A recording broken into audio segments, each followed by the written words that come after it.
Excellent. It is being live streamed.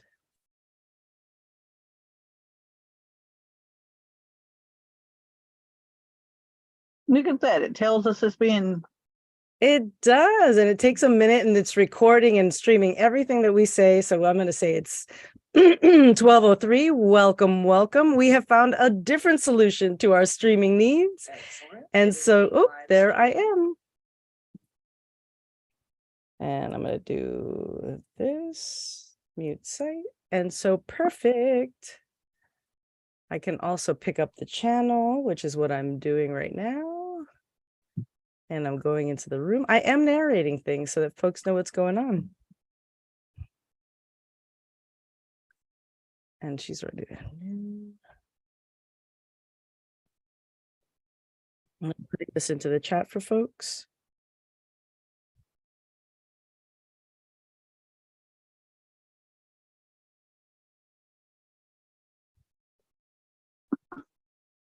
Hi, Joe. Hello, hello. How you doing? I am very, very good. Hi, how are you? We've got Lisa on the line. We've got Amanda.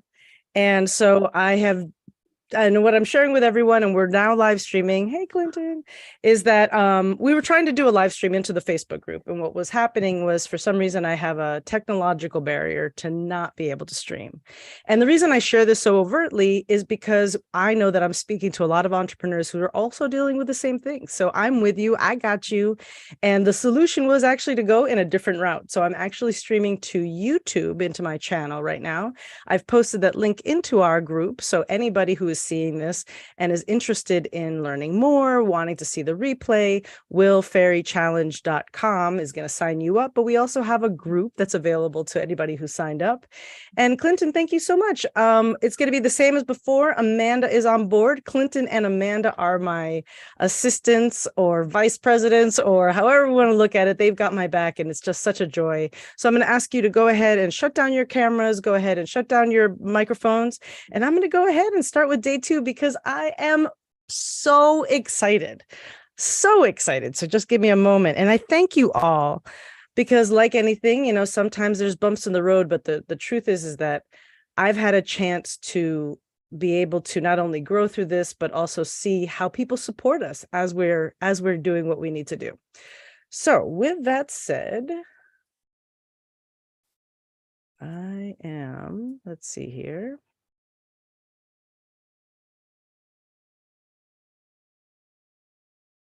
I've got my captions rolling.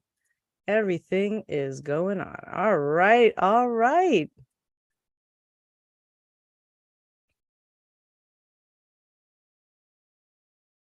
Okay. Beautiful. My name is Joe Welch, and I'm known as the beneficiary's best friend. I'm the call that you make now so that your family doesn't regret it later.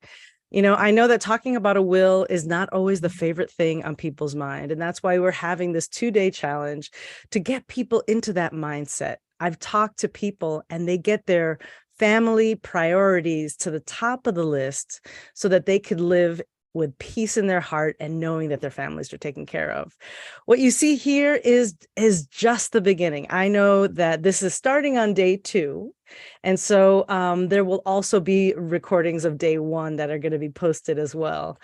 And so I just wanted to get started with a little bit of a recap. What we did in day 1 is we looked at fact versus fiction. We talked about the myths. We talked about some assumptions that we've been making.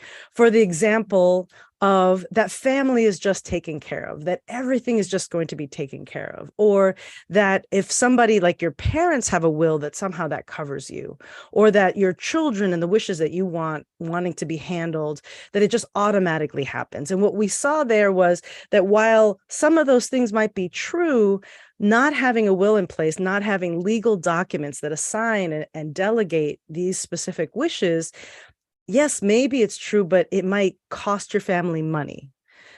Up to 30% when people die we had discussed this word, intestate, which means dying without a will, dying without a document that says what is going to happen to the disbursement of your assets or your children. And 30% is a lot. We also talked about what is value, right? And so I know we just talked about 30%, and maybe you're thinking, but Joe, I don't have anything to give. I have nothing. What am I going to give? Well, imagine that you are 100% of what you have to offer.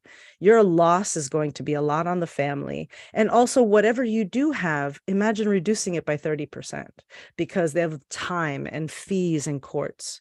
We also started talking about the ecosystem, which at its core is all the people that you interact with on your daily life. We did a little bit of homework. You started thinking about not only you and the people that you relate with and what's going on in your life, but also them and what infrastructures, what ecosystems, what partnerships do you have, whether it's family. Maybe you have a business partner, formal or informal.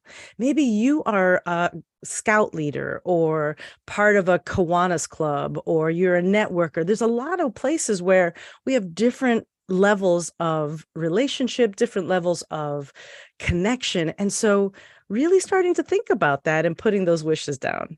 And then what's most important for me is that disclaimer. The disclaimer is that I am not an attorney. What I am is the beneficiary's best friend, or the will fairy, that little voice that says, come on, let's keep this moving forward. Let's make it fun. Let's make it easy and move forward and get these documents in place. So today, what to expect? Well, we're going to talk about experts. Very critical, the law firms, the attorney, the notary. I think that, there's sometimes we have that resistance, I think, with Google and the fact that we can access so much information. You know what? We start to turn away from people who know what they're doing and how to do it the best way. Stuff and things. I love calling it stuff and things because, oh my gosh, I have so many stuff. I have so much stuff and things everywhere. And so we're going to go a little deeper into that to start to really think about what your assets are, your debts, and also not just what they are, but how to get that communicated to your family. And then the plan. What are those next steps? So one of our pieces of homework was the inventory of your life. So for those who are in the Zoom room and also on our YouTube channel or also in our group, you wanted to create your will. Why? What is the core reason for that? And then by finishing your will, who does that protect? And then what was the biggest concern in your mind about getting the will done? If you want to, I would love it if you would put something into the chat for me and let me know any one or all three of those, just to know where people are. That was one of your homework assignments from day one. And I think that it's so important. And I got to tell you that even though I'm the will fairy, I have done a will. I have it in place. And the reality is that I also need to sit and go through this process because my life has changed. So I want to create or update my will because my child is now an adult, because my circumstances have changed. And I want to make sure that it reflects that. By finishing my will, I'm going to protect my child and my partner and the people around me so that they don't have to worry and be in that same position that I was. And my biggest concern, like I said, it even applies to me. What is my biggest concern? My biggest concern is that any one of us could just get distracted and not get it done. And what can I do not only to solve that for myself, but also to solve that for others? Okay, so the stuff and things. What is so important to list here? I wanted to just pepper us, before looking at the list. What do you think stuff and things mean? What are the things that you have in your life that might be relevant, that might be important in your life that you need to share? So I think it's very easy to start with things like your house, right? If you're a homeowner. If you're not a homeowner, that's okay. Oh, excellent. I just saw someone posted there, I want to create my will because I want my family to know what to do with my assets and how to handle my debts. That is fantastic. So again, now we're looking into what are those assets? The assets could be certainly property, cars, right? We always think in assets in big picture. I often say that the movies have kind of ruined us for what we believe gets left at the end of someone's life, because they're always a bunch of people in a big oak office with usually a guy at one end holding the document and like doling out these things that everybody's hungry for. But the assets can be as meaningful as photo albums, jewelry, It could be that you have manuscripts. If you're a writer, maybe you have created music. There's just so many things. And as well, not only what are those assets, but where do we find them? So here's just a very short list, right, of things that can come up. But and this is usually where people start to get a little nervous. Oh my God, the bank accounts of the insurance plans. I don't know where all those numbers are. Here we go. We're just going to hold your horses, as my mom would tell me growing up. Hold your horses. Start with the big rocks. Start with the big things. Where do you do business, right? Where do you do your banking? Bank of America, TD Bank, Citizen, Santander. Start there. Where are you located? And then as a second tier, you can then start to go into, I have a checking account, a savings account, a business account. And then you can always, because tax season's coming around the corner, you'll be revisiting a lot of those things because you'll be doing your taxes and actually visiting how 2022 went along. Life insurance plans. Some folks have them, some folks don't. It's definitely a very important discussion that we need to have. And some people very often believe that by creating a life insurance plan and having a beneficiary on that or their retirement plan, they're all set, they're done. But the reality is that is only one aspect of the larger picture, right? It still doesn't tell anybody what to do with your assets. It does not designate anybody to do anything with your assets. So we go on, it could be furniture, jewelry, and also just a reminder that you might be receiving an inheritance because we find ourselves at a fascinating place in history where our older generations have been property owners, have been doing all these things, and we are going to be inheriting a large amount of wealth. And so there are laws and rules and expectations all around that as well. Now, the digital wall. Why do I bring this up? How many of you are on computer right now? We all are, right? Just by the way, that's also an asset, laptop, phone. For me, it's my lighting equipment. I'm putting that right in there. But a lot of the information that we have is actually behind a digital wall. How do you handle your passwords? Where are you storing those important documents? I'm going to see if I can do this. This is one of my favorite links. I do trust this site. And I'm going to see if I can go ahead and show it to you. This is one of my favorite clips that demonstrates this. So just give me one quick second. Let's see if I can pull that up. And so I don't know if you're a Zoolander fan or not, but this is one of my favorite scenes. The two of them are going to get the computer and they're told that the timesheets are in the computer. And so all they're doing is banging on the computer. I think sometimes it feels like that, like, wait, all of this information is inside my computer? How is this going to play out? How are people going to access it? Believe it or not, hang on one second, I'm just checking something. Oh, I see. All right, cool. A lot of people don't realize that it's not easy, right? We have two sides of this conversation. One is identity theft is prevalent, right? Everywhere we go, there's all this issue. So we start to up our security, which makes sense and is actually a very smart thing to do, right? Smart people go, I'm going to protect my identity. I'm going to increase information where I'm going to increase protections. I'm going to find a password protector. I'm going to do all these things. I'm going to have that. On the other side is if somebody passes and there's nothing that's been left behind to delegate and designate someone who's going to either turn off accounts or shut something down or be able to post on it, it's really hard. It's really hard to do that, ironically, because thieves are doing it all the time. But when we really need to, at a time of pain and grief and trying to really control all the things that are going on, especially in social media, it is just so important to have these delegations in place. So we started talking about Zoolander. And so just giving you back to that perspective of,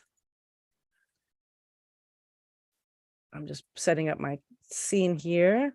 We're looking at passwords and accounts, also platforms. As a business person, how many people have like maybe a couple apps, maybe a dozen apps that are all managing your systems, right? Maybe you have a platform that is allowing you to be in touch with your clients, right? Your customer management. Maybe you have a business email or a Gmail that's being used for business. What are you doing about the different tools that you might be using? Social media. Maybe you have a virtual assistant.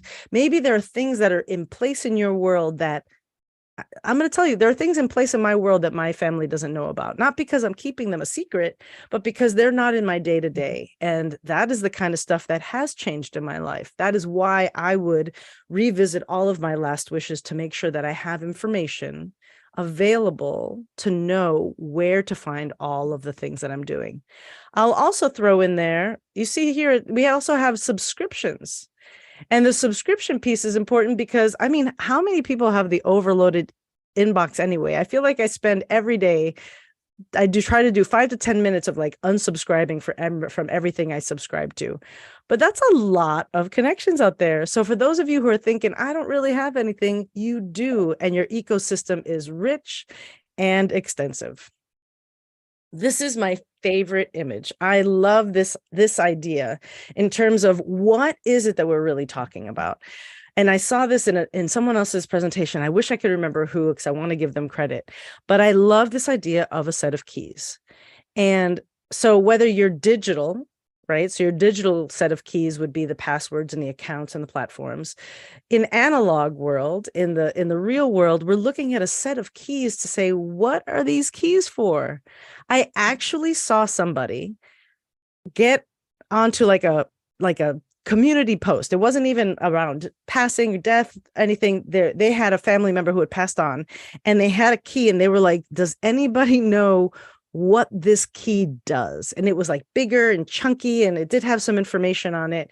And it turned out that their uncle or whoever had passed on owned like a excavator or something, had a machine of some kind, of some size as well, somewhere in the world, maybe, because it could be a key from back in the day. It could be something that they had present tense. And that information requires time, investigation. That could be an asset that is unknown and undiscovered. It could be just an old key on an old key ring. A million answers. And so this is that time to start to think like, oh my gosh, what is the key for? Safe deposit box, an apartment, maybe you have a home, do you have access to certain things? Maybe that's the key to your business or someone else's business that you're working with. So really starting to think about what is it that is in your ring of keys. I also want to bring up the idea around trusts, because again, I'm not an attorney. And the most important thing, this is the perfect lead into our next topic, which is about experts, is that we can Google everything, right? Google is the new university. Google is the new doctor, the new lawyer. But the thing that we are sometimes overlooking is the experience and expertise, that nuance, the fine details that expert is going to provide for us. The other thing is, I'm going to ask you straight out, how busy are you? I am so busy, right? I'm trying to run my business, run my family, do all these things. I don't have time to get a law degree, a doctor's, degree, and, and all of these different things. And so how do we leverage our network? How do we leverage the people around us? And the best way is to make sure that you have an expert to be able to tell you if something is worthwhile, if it's a good idea.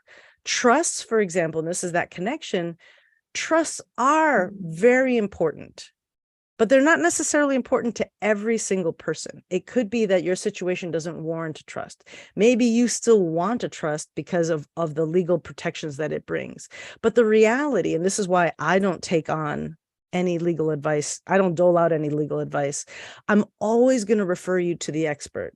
What is your situation and what is the best solution for that? And whether it's your brother or your cousin, or, you have people in your world, then utilize their services. Make sure you're talking to them about the important questions. And if it's that you need to get access to that, there are affordable ways. There's ways to be able to get that information that's not only limited to Google. Again, Google is a very helpful tool. It's more like a stepladder, I believe, to that expert space. We're also going to move into the conversation around debt. I know, it's a hard one to face. And I was actually thinking about some of the struggles we have that I've heard in talking to people. And I'm going to be really direct about this. Sometimes one of the things that holds us back from getting the will done is that we have not yet arrived at our success point, that perhaps we thought we would be further along, or that we have some sort of measure in our head, real or imagined, that equates to success. I wanted to earn this. I wanted to have property. I wanted to be married, whatever it is that's going on in our minds. And I think that aligns also with debt, that maybe people are more in debt than they wish to be at that moment in their life. And so this is a hard moment to say, okay, I'm going to put together all of my debts and take a hard look. Now, the other side of this is that whether you are really having that come to Jesus and looking at all your numbers, for your will and for your final documents, what you need again is the big rocks, right? You need to say, what are they? And where can someone find that information? If you still need to kind of go through it with your, with averting your eyes and looking the other way, it's okay. It's okay. But let's get those big rocks out. Where is the college loans placed? Whose name is it under? Do you have payment plans? Do you have a mortgage? Are you financing your car? Just what banks? So again, we're starting at the 10,000-foot level. Do you have credit cards, personal loans, business loans, family debts? What is on your radar in terms of debts? And I know it's a tough conversation to have with ourselves, but again, great timing, because we know taxes around the corner. And as we're organizing our paperwork and our funds and looking at all the things, this is a great place to at least start and say, right, these are all the debts. Here is where you can find them.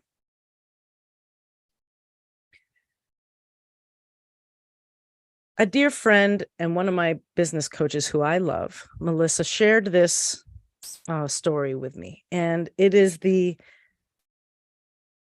reality check. It is the moment where we say, like, tomorrow is not promised to us. We don't know.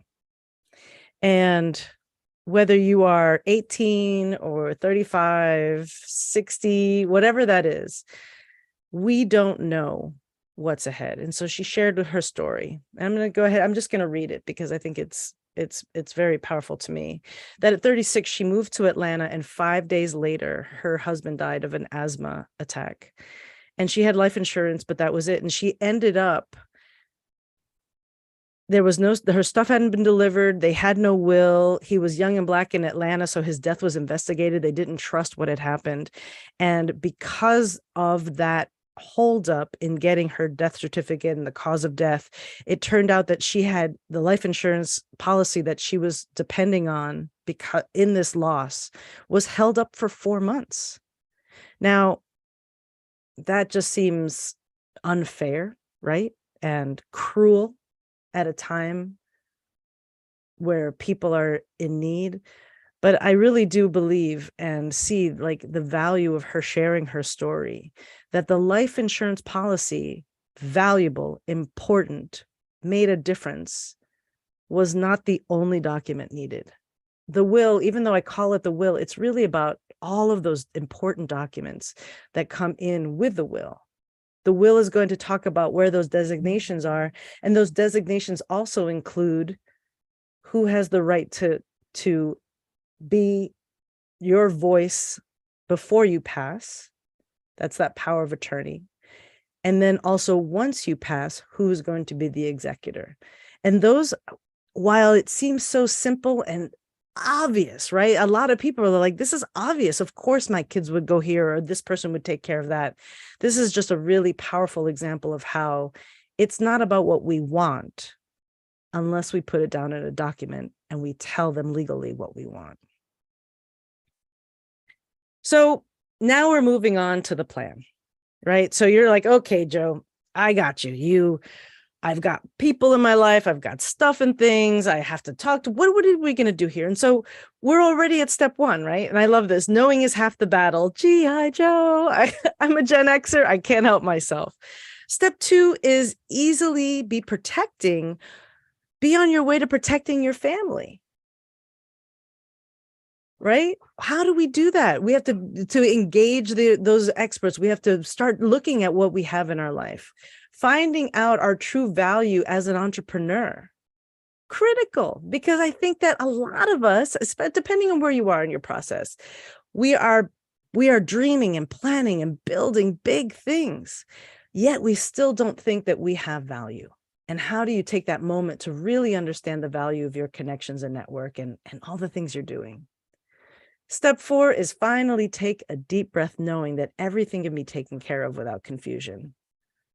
Step five, embody the confidence that your legacy and wealth will be generational. Oh my gosh, I'm a first gen. So my parents, when they moved to this country, started what I say they broke a branch off their tree and replanted here. And so I'm the first generation that's going to be inheriting anything in my family line. That might not be the same for you. Maybe it is. And again, even whatever it is, they've already put something in place that's going to help protect me. You're going to celebrate your life in new ways. My goal is to look at this as an inventory. The legacy effect is your inventory of your successes as you're making them. And step seven is to take control of your family's future and safety. How many of you would sleep better at night knowing that your future was handled, taken care of? Easy peasy, as little effort as possible in the system. And the desired end result is that your family is protected. You can go slow, you can go fast. I'm here for you, whichever direction we're going to do. And I wanted to share with you the program that I've created to take us down that road. It is called the Legacy Effect. And what's included in this is I start with the workbook. This is actually my 2022 journal. I started, I think like a lot of us, I wanted to put something out. It is a blank journal right now, but the 2023 version is actually going to be designed to follow the program. And it's going to help you not only plan, but also start to write down some of those prompts and things to keep you on track so that you don't lose sight of the end result. Professional services. It includes a law firm for 1 year. So you don't have to go out and find an attorney for yourself. You don't have to go out and search. I actually have built in the ability to have an attorney who can process your will. And it's going to give you the legal advice, again, the legal advice needed to be able to answer some of those questions. Like, I was married at a different time. I had children somewhere, maybe things were happening in a different state. I have a business partnership that is, this many years old and with these folks and at this percent, all that information, unlimited issues you can address and have answered for you. And then if you do need a trust, there's a discounted referral system that will get you 25% off of that referral to the people who need that deeper dive into trusts and disability law and all of these other things. And oh, by the way, it includes you and your spouse and your children. The community. Oh my God. I can't say enough about the communities that we build. It is a dedicated Facebook group that will be for the people who are part of the program. And we're all in the same boat. So we're able to help each other, talk to each other. And I'm going to be right there answering any questions and helping you get to what you need to do in a timely way. And believe it or not, I'm actually carving out time for you. I know, it's crazy. Again, raise your hand if you are like way too busy. I'm too busy. And so that's what happens. I'm too busy. And so the other things become the priority. And imagine being able to just carve out 6 weeks and you're able to just sit there and have a moment and just go like, oh, this is what we're focusing on this week. Planning, partnering with that workbook to make sure, okay, let me make sure I get my ducks in a row. And this is the cool part that I am beyond excited about. will and the documents and trusts and all of this is not the only topic.